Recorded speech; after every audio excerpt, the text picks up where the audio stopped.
Μου είπανε εδώ, μπείτε σε αυτό λέει και να παραγγείλετε. Βλέπετε, αυτό δεν υπήρχε, έγινε τώρα. Να το βλέπετε το μαύρο εδώ, με την κουκίδα. Δεν υπήρχε αυτό πριν, άμα δείτε στα άλλα. Να δούμε εδώ. Να το. Αρχίζουν και βάζουν την κουκίδα τη μικρή, τη βλέπετε, στην απόδειξη. Να το, δεν υπήρχε, όπως εδώ. Αρχίζουν και τη βάζουν τώρα γιατί εμβολιαστήκατε. Είναι ο ναός του Σολομώντος. Πιστεύετε, δεν πιστεύετε, θα το δείτε μπροστά σας. Να τη ομπρέλα. Θα το δείτε μπροστά σας. Είναι το σφράγισμα αυτό. Ξυπνάτε. 6. Σας πήραμε τα τρόφιμα. Σας πήραμε τη μετακίνηση. Σας πήραμε τα φάρμακα και τώρα οι ανθρώποι. Όταν εμβολιαστείτε. Βλέπετε, δεν υπήρχε αυτό πιο πριν.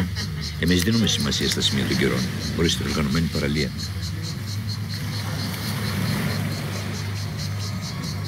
Ορίστε.